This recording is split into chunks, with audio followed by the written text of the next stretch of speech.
इस चर्चा में स्वागत है। आज हम श्री स्वामी समर्थ महाराज के जीवन और उनकी शिक्षाओं को थोड़ा और गहराई से जानने की कोशिश कर रहे हैं और हमारा आधार है श्री स्वामी समर्थ एक दिव्य जीवन गाथा। तो हमारा मकसद यही है कि इस स्रोत से जो भी मुख्य बातें हैं उन पर बात करें। जी तो चलिए शुरू करते हैं। जी सबसे पहली बात जो दिमाग में आती है वो है उनकी उत्पत्ति। ये हमेशा से ही थोड़ा रहस्यमय रहा है। हाँ बिल्कुल। मुख्य मान्यता तो यही है कि वे भगवान दत्तात्रेय के अवतार थे, उन्हीं का एक रूप। जी पर उनके जन्मस्थान को लेकर कई अलग अलग बातें हैं।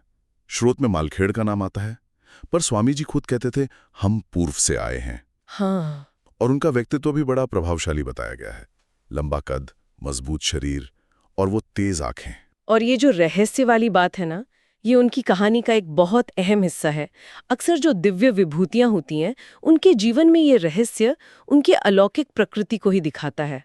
अच्छा। जोर इस बात पर नहीं रहता कि वो कहाँ से आए, बल्कि इस पर कि वे कौन थे। हाँ। कि वो स्वयं दत्तात्रेय के स्वरूप थे। तो ये हमें सांसारिक डिटेल से हटाकर उनके आध्यात्मिक महत्व पर फोकस करने में मदद करता है ना। बिल्कुल सही कहा। और फिर आती हैं उनकी यात्राएं। हाँ। जिक्र है कि उन्होंने बहुत कम उम्र में ही पूरे भारत का अभ्रमण किया। काशी, गिरनार, नेपाल, यहाँ तक कि तिब्बत तक गए। और इस दौरान उन्होंने काफी तपस्या की, ध्यान किया। जी। कई बड़े बड़े योगियों से भी मिले। जी। और एक खास बात जो उभर कर आती है वो है उनका समतावादी नजरिया। जाति या धर्म का कोई भेद नहीं, हर प्राणी में ईश्वर को देखना। हाँ। और ये चीज भारत की जो प्राचीन संत परंपरा है उससे सीधे जुड़ती है। हाँ। जहाँ संत घूमते थे, ज्ञान बांटते थे, आशीर्वाद देते थे। उनकी यात्राएं सिर्फ एक जगह से दूसरी जगह जाना नहीं थे। सही। ये आध्यात्मिक खोज थी और एक तरह से वो वसुधैव कुटुंबकम के विचार को जी रहे थे कि सारी दुनिया एक परिवार है।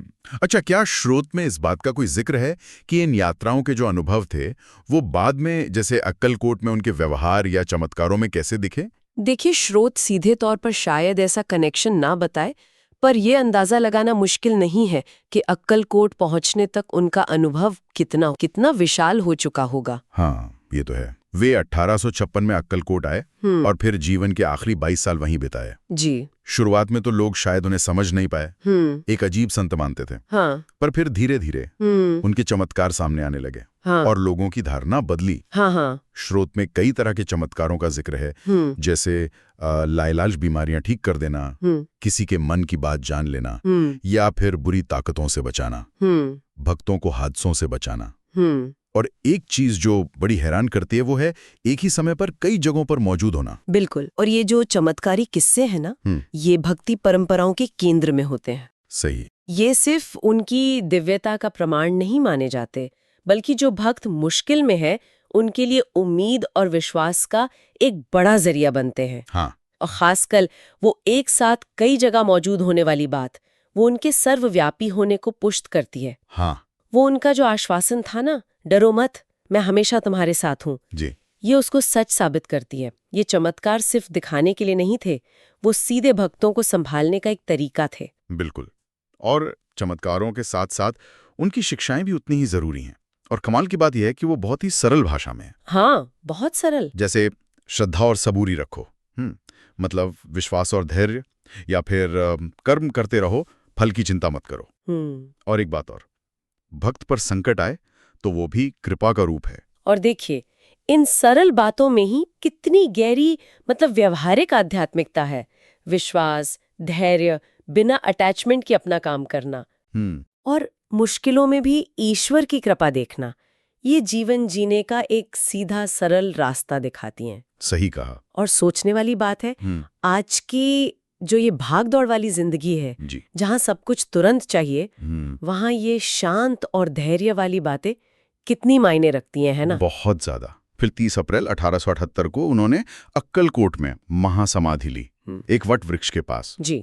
और स्रोत ये भी बताता है कि महासमाधि शरीर का सचेत त्याग, सामान्य मृत्यु नहीं। उसके बाद भी उनकी उपस्थिति महसूस की जाती है। हाँ। आज भी लाखों लोग वहां जाते हैं अपनी परेशानियां लेकर, शांति के लिए, और स्वामी जी का वो आश्वासन याद करते हैं, हम गए नहीं हैं, हम यहीं हैं। बिल्कुल। और यही उनकी विरासत का, उनकी लेगेसी का मूल है। महासमाधि के बाद भी उनकी निरंतर उपस्थिति का विश्वास, चाहे वो सपनों में आकर दर्शन देना हो, या कोई प्रेरणा देना हो, या किसी मुश्किल से निकालना हो, समाधि स्थल जो है वो इस जीवंत संबंध का एक केंद्र बन गया है। सही। और यही विश्वास उनकी विरासत को आज भी जिंदा रखे हुए है। उनकी विरासत उनके शिष्यों के जरिए भी आगे बढ़ी है, जैसे श्री वासुदेवानंद सरस्वती टेम्बे स्वामी। हाँ। और उनका दिया हुआ मंत्र श्री स्वामी समर्थ, जय जय स्वामी समर्थ। हाँ, जो भक्त जपते हैं। हाँ, जिसे भक्त सुरक्षा और मार्गदर्शन के लिए जपते हैं। तो अगर इस पूरी चर्चा को समेटें तो सार क्या निकलता है? स्वामी समर्थ का जीवन, रहस्य, दैवीय शक्ति, बहुत ही सरल लेकिन गहरी शिक्षाएं और भक्तों पर हमेशा बनी रहने वाली कृपा का एक संगम है। हाँ, और शायद सबसे मुख्य बात है विश्वास की शक्ति।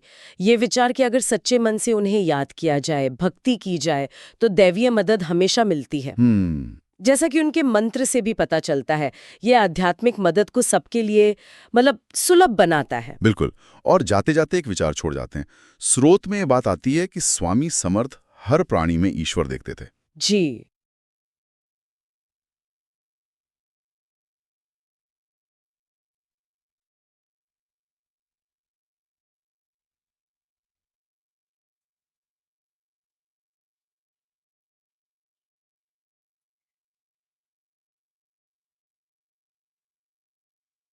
अगर हम सब भी इस नजरिए से दुनिया को देखने की कोशिश करें तो हमारे रोज के आपसी व्यवहार पर, हमारे रिश्तों पर इसका क्या असर पड़ सकता है?